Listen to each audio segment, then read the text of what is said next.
변호사라서 변호했고요. 친척들의 일을 제가 처리할 수밖에 없었는데 가슴 아픈 일이고 다시 한번 사과드립니다.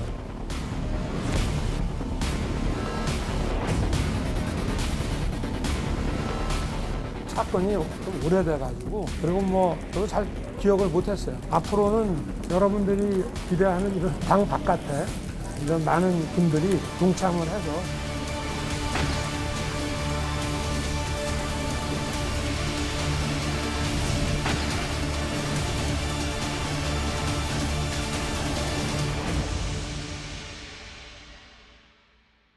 네, 지금 이 시간부터는 김관욱 계명대 교수, 이두하 변호사, 신성범 전 국회의원과 함께 하겠습니다. 어서 오세요. 네, 내일이면요. 대선 D-100입니다. 이 대선 D-100일에서 어떤 후보가 더 앞서느냐, 뒷서거니 하느냐, 이 결과에 따라서 100일 뒤에 어떤 성적표를 들게 될지 정해질 수도 있고 아닐 수도 있습니다. 자, 이 상황에서 대선 100일 남겨두고 지금 두 후보는 어떤 추이를 벌이고 있는지 여론조사부터 저희가 한번 살펴보도록 하겠습니다. 자, 차기 대선 후보 지지도입니다. 네 후보의 지지도를 저희가 한번 모아봤습니다. MBS 32% 이재명 후보, 윤석열 후보 35%, 심상정 후보 3%, 안철수 후보 5%입니다.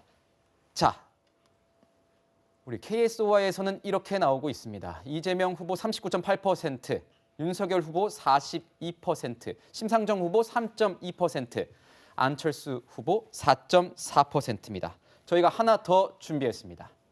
PNR입니다. 이재명 후보 37.1%, 윤석열 후보 43.9%, 심상정 후보 3.8%, 안철수 후보 3.8%입니다. 네, 저희가 이런 상황, 저희가 세 가지를 다 보여드린 이유는 이겁니다. 자, 하나라도 좀 더 공정하게 객관적으로 바라보자. 그 추이를 알아보려면 여러 가지 그래도 저희가 자료, 데이터를 가지고 말씀드리는 게 더 낫겠죠. 대부분의 여론조사를 보면 두 후보의 지지도가 오차 범위 내에서 완벽하게 접전을 이루고 있다. 이렇게 보여지는데요. 신성범 의원님, 자, 대선 이제 100일 남았습니다. 딱 100일이네.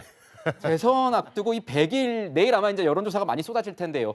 이 상황에서 원래 100일 앞두고 누가 이기느냐, 거기서 이기는 사람이 100일 뒤에도 똑같은 성적표를 받게 된다. 16대 대선 때는 좀 달랐지만요.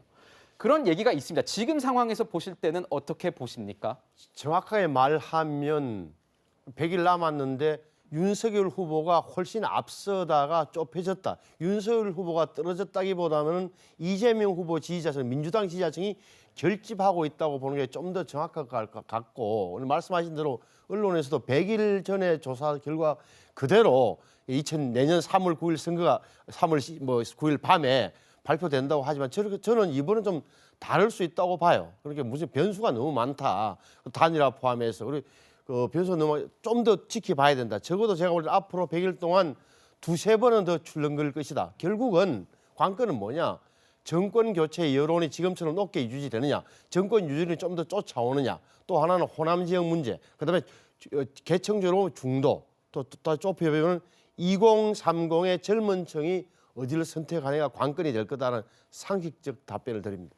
네. 네, 자, 이렇게 대세론이 없는 100일 전 대선 모습입니다. 어떻게 될지 참 궁금한 부분인데 한 가지 확실한 거는 정권 심판론이 높다는 겁니다. 관련 여론조사에서도 좀 보면은 정권 심판론이 48%예요. 국정 안정론이 39%니까 좀 차이가 나는 상황인데 이재명 후보 입장에서는 이런 조사 결과가 상당히 신경이 쓰일 것 같습니다. 그래서 이제 집토끼를 집중적으로 공략하면서 호남 방문하면서 일정들을 쭉 소화하고 있는데요, 교수님. 이제 오늘은 광주를 갔지 않습니까? 사실 그런데 이제 이 후보는 기존의 다른 민주당 대선 후보들에 비해서는 호남 지지세가 조금은 약하다, 이런 평가가 있지 않습니까?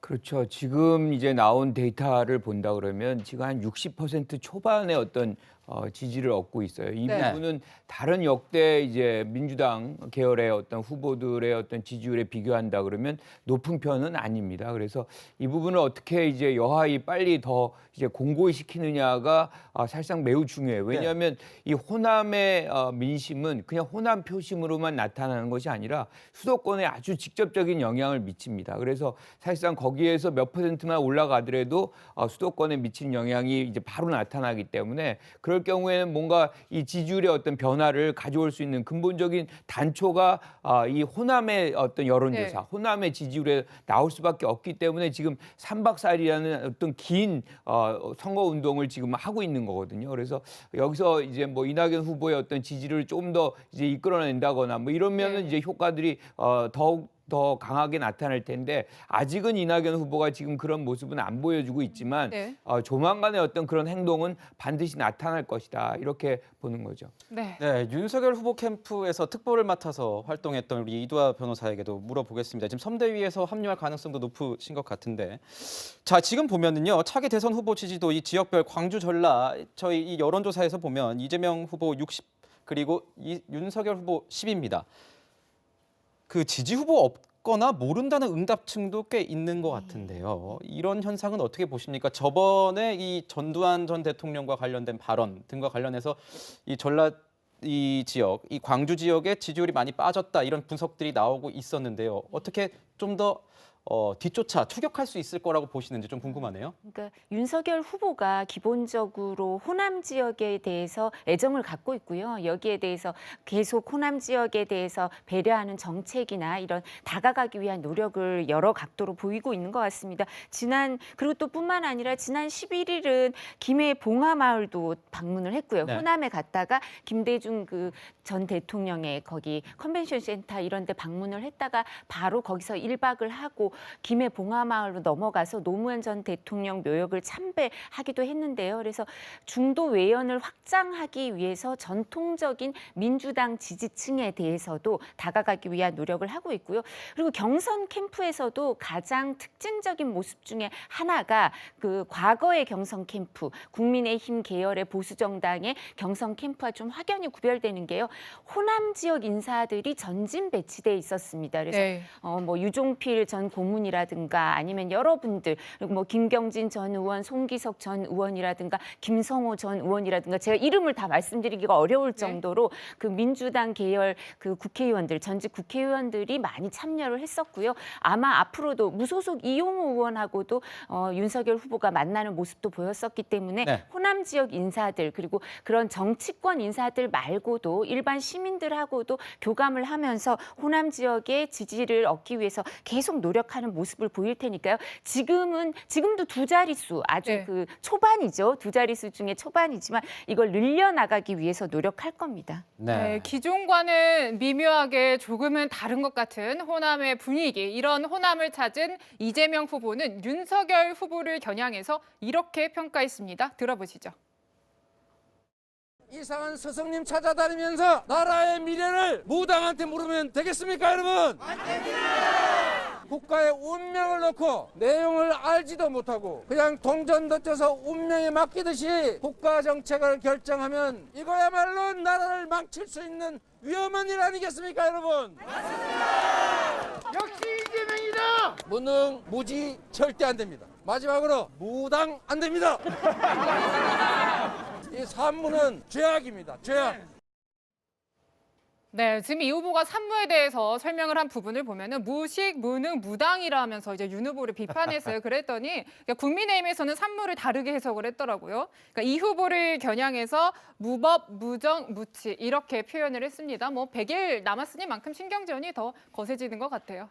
그러니까 지금 윤석열 후보의 약점이라고 자신들이 판단해서 이제 산무로 이야기하는 건데 저는 뭐 그 경험 없음을 비판할 수는 있다고 봐요. 그거는 뭐 이렇게 시간이 지나면서 증명이 될 텐데 특히나 이렇게 뭐랄까 무당까지 들고 나온 것은 좀 인신공격적 요소가 분명히 있는 부분이다. 우리 당내 경선에서 많이 검증된 부분을 다시 말씀을 드리고 싶고 이제 여기에 대해서 예를 들어서 이제 국민의힘 쪽에서 굳이 보자면 이재명 후보에 대해서 저는 라벨링 이름 붙이기는 가능한 거잖아요. 예를 들어서 진짜 무법, 무정 무치다, 무법. 그러니까 목적을 위해서 수단 방법하지 않을 사람처럼 보이는 그런 이미지가 분명히 이재명 후보에 있단 말이에요. 그 점을 그래서 우리는 무법이라고 표현하고 싶은 것도 무정, 뭐 조카 이런 그 변화한 부분 이런 거 보면 굉장히 뭐랄까 한 번도 면회도 안 가고 이런 부분에 대한 있는 거고 또 무치, 또 부끄러움도 모른다 이렇게 예를 들어서 산물을 이런 식으로 논쟁이 붙으면 누가 유리하겠어요? 저는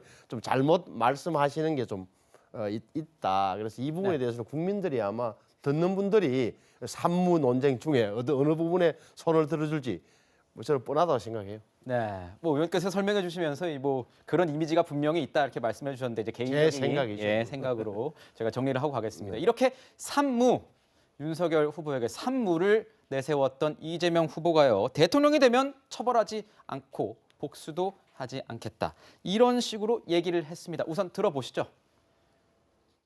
어머니 대통령 되셔가지고 윤석열 박사람은 내게 윤석열 하노. 아주 배은망덕.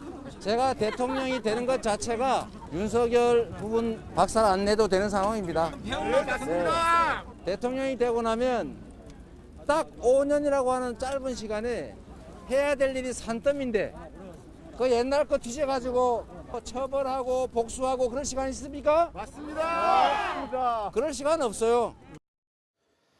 지금 뭐 물밑에서 이런 얘기 많이들 나옵니다. 주변에서도 뭐 이재명 후보가 됐건 윤석열 후보가 됐건 서로 상대편의 주자들은 나중에 정말 뭐 검찰에 끌려가는 모습이 연출될 수도 있다. 그만큼 이번 대선 정말 치열하게 이렇게 뭐 대결을 하고 있다 이렇게 보여지는데 이 대통령이 되면 민생 먼저 챙기겠다 이런 의지를 표현한 것이겠죠?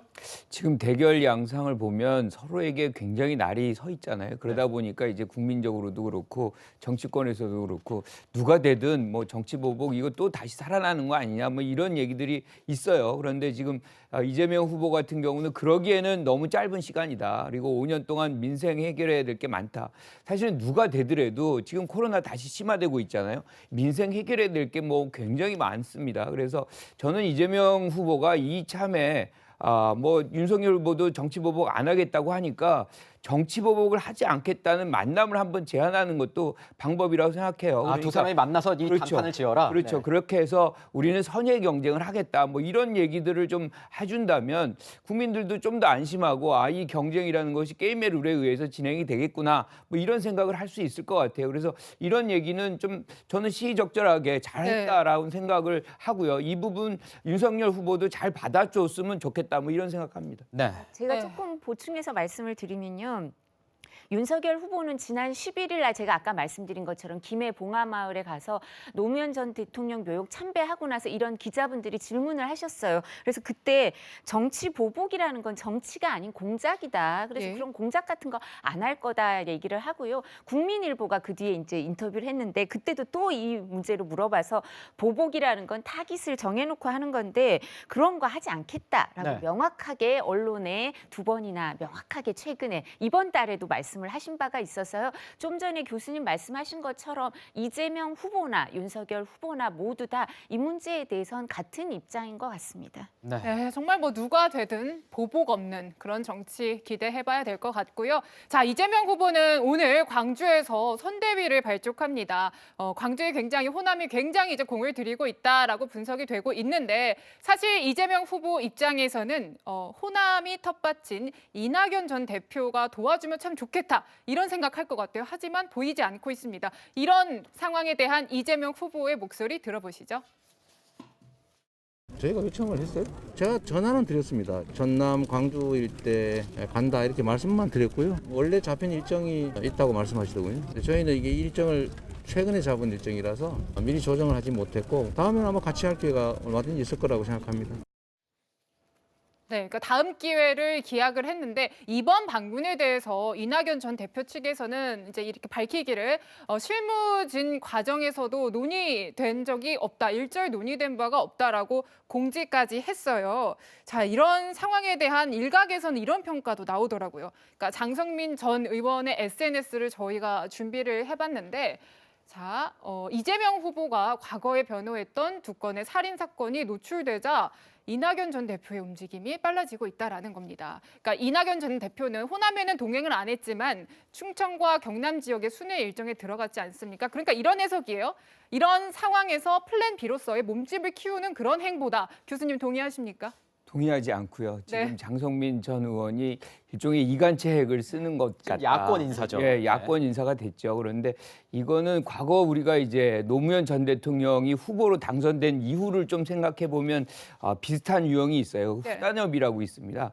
당시에 이제 많은 민주당 의원들이 실질적으로 이렇게 후보를 흔들고 뭐 이런 과정이 있었는데 그들의 결과가 어떻게 되냐면 거의 국민들에 의해서 민심에 의해서 강제 정치권에서 은퇴를 당합니다. 이 부분은 국민들이 뽑은 후보예요. 그래서 이렇게 장성민 의원이 그렇게 얘기하면 안 되는 것이고요. 저는 이낙연 후보 전 후보 같은 경우도 이 상황 속에서 오늘 이번 이제 이 전라남도 뭐 이렇게 광주 유세를 할 때 좀 네. 참여를 해줬으면 훨씬 더 좋았을 텐데라는 아쉬움은 있지만 적절한 시기에 아마 합류를 하지 않을까. 이게 이제 점차적으로 아까 우리 지지율 얘기했지만 진영 대 진영의 어떤 대결 구도로 전환이 되거든요. 거기에서 예외적인 어떤 모습이 나오기가 굉장히 어려워요. 그래서 이낙연 후보도 적절한 시점을 찾는 것이 필요하다 이렇게 생각합니다. 그렇군요. 자, 이 조카 살인 변호에 대한 논란이 계속 이어졌습니다. 이재명 후보 이렇게 얘기했습니다. 들어보시죠.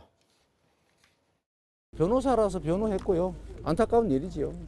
모든 범죄 피해자들은 억울한 것이고 그 점에 대해서 제가 멀다고 할 수도 없는 어쨌든 친척들의 일을 제가 처리할 수밖에 없었는데 아쉬움, 그 억울함에 대해서 제가 말씀드린 겁니다.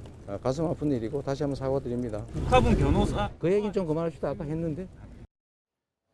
네. 조카 살인 변호에 대한 질문이 너무 많이 나오니까 다른 얘기하자 이렇게 하는 이재명 후보의 모습까지 보셨는데요. 자, 이 심신미약으로 감형을 주장했습니다. 조카가 이제 그 전 교제를 하던 전 여자친구의 집을 찾아서 이 모녀 살인 혐의를 받아서 이제 무기징역을 받았고 또 아버지는 그걸 피해서 이제 공격을 피해서 뭐 이렇게 높은 곳에서 떨어졌다가 중상을 입었다. 뭐 이렇게 얘기까지도 나옵니다. 이 아버지 살아있는 생존자 아버지는 이렇게 얘기하더라고요. 아직 고통 속에서 살고 있다. 평생 고통 속에서 살아가는데 예전 일을 끄집어내 보란 듯이 얘기하는 건 좀 뻔뻔하지 않느냐 이렇게 얘기를 하고 있는데요.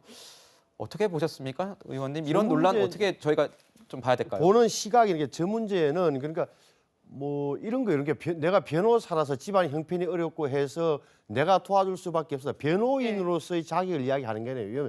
지금 문제가 이재명 후보가 저 사건 규정을 데이터 폭력 중범죄라는 표현을 썼어요. 맨 처음에 말을 할 때 그렇게 그러니까 표현을 했죠. 그 부분이 저는 성격 규정이 잘못됐다고 정확하면 이게 살인 사건이에요. 그러니까 2006년도 5월 어버이날 새벽에 벌어진 일이잖아요. 그러니까 아예 그 전날 그 저 조카 그러니까 누나의 아들이니까 조카고 그러니까 그 조카한테는 이재명 당시 변호사가 외삼촌이죠. 그러니까 가서 그 전날 이미 흉기도 사고 테이프도 사가지고 계획적으로 살인을 저지른 거예요. 두 명을 죽이고 한 사람은 말씀하셨던 아버님은 뛰어내려가지고 반신불수가 되는 이런 상황이에요. 그러면 이건 데이터 폭력의 중범죄가 아니라 의도된 계획된 살인이다. 잔혹한 살인 사건이다. 그래서 법원 판결로 무죄가 확정됐단 말이에요. 그 부분도 하나가 있는 거고 제가 보는 이재명 후보가 정직하지 못하다고 보는 거예요. 그러니까 일가 중에 1인이 데이터 폭력 중범죄를 저질렀다. 이 인식 자체가 크게 잘못됐다. 또 하나는 이게 문제가 된 게 아시는 대로 김부선 씨라는 분이 처음 문제 제기한 거예요. 아무도 몰랐던 사건이에요. 김부선은 왜 문제 제기했느냐?